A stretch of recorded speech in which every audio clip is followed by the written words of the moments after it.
This is a CBS News special report. I'm Weijia Jiang in Washington. A major new escalation in the Middle East. Tonight, Iran launched an unprecedented attack on Israel. It involves dozens of drones launched from Iranian territory. A first. This is in retaliation for Israel's bombing of Iran's consulate in Syria. Anytime something happens with Israel, people tend to want to wonder, especially those with a biblical point of view, want to know, is this any way related to some sort of biblical prophecy? Is this something relating to the end time? Well, the simple and easy answer is yes, to some degree, but to what extent? We don't really know. Is this to say that here comes the end of times? No, it's not to say that. Is this something that's specifically taking place that the Bible is saying? No, not necessarily. Now, it didn't preclude that, but I don't think that what's happening lately with Iran striking at Israel, I think they sent, some 300 to 400 missiles in various ways, cruise, ballistic missiles, drones, and so forth. I think about 6 or 7 actually made it there, which is pretty good in terms of Israel's defense. But the bigger point, the bigger question is, does this relate to anything happening in the Bible? What is Israel's response going to be? How is that going to draw the world in? What's the world's response going to be? There are other players, obviously, other than just Iran. Remember, there's Syria, who also has the backing of Russia. What about China? What about other countries? What about America? Well, we're not totally sure. At the end, as things move closer and closer, things will become clearer and clearer. Different pieces will move together. But I want to look at what the Bible says about this and how we can see that, one, these are things that have been spoken of in the Bible. Two, it gives us comfort to know because they're spoken of in the Bible, it lets us know who's ultimately in control, and we should put our faith and comfort in that.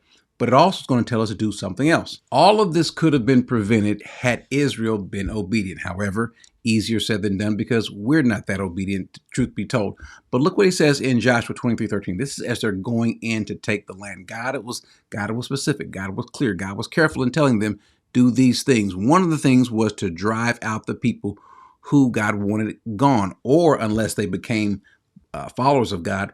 But unless that happened, they are to be driven out. And so what does he say? Know with certainty, this is Joshua 23:13, that the Lord your God will not continue to drive out these nations out from before you, but they will be a snare and a trap to you, and a whip in your sides and a thorn in your eyes until you perish from off this good land which the Lord your God has given. So he's telling them, if you're not going to remove them, if you're not going to drive them out, then know this is what's going to happen.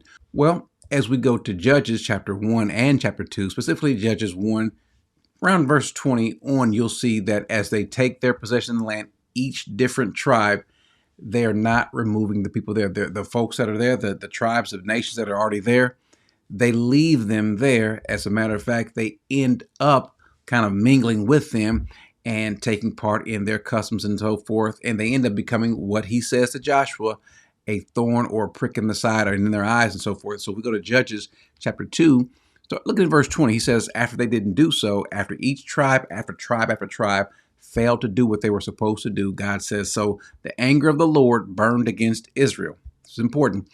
And he said, because this nation, that is Israel, has transgressed my covenant, which I commanded their fathers, and has not listened to my voice, I also will no longer drive out before them any of the nations which Joshua left when he died, in order to test Israel by them, whether they will keep the way of the Lord to walk in as their fathers did or not.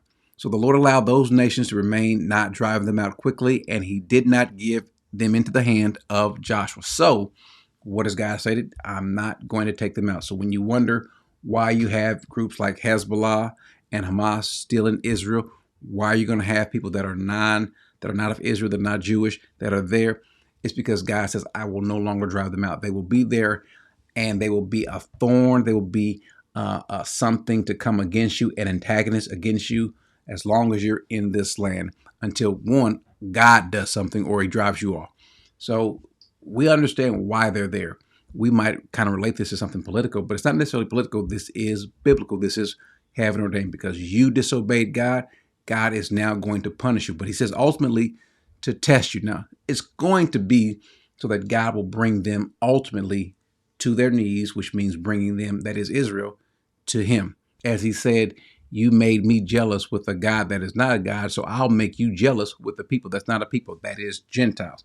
And so, one, the gospel is going to be offensive to them. Ultimately, he's going to use that and those very same people to bring Israel to him. But in the meantime, he's going to punish them to test them. Now, speaking specifically about what happened as far as Iran attacking, remember, Iran was formerly Persia, and Persia has a very important role in the Bible. Remember, it was Persia that they came out of captivity from in the end after their 70-year captivity.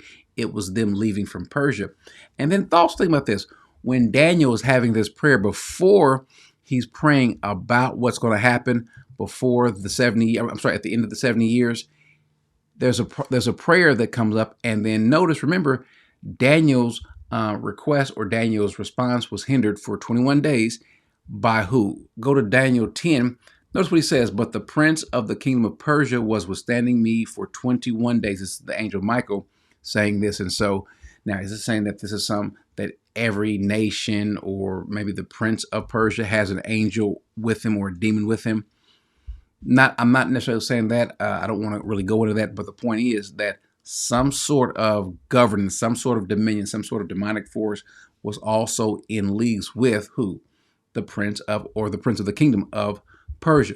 And if we go to Ezekiel 38, Ezekiel speaks about a war coming against Israel where these nations are going to attack Israel.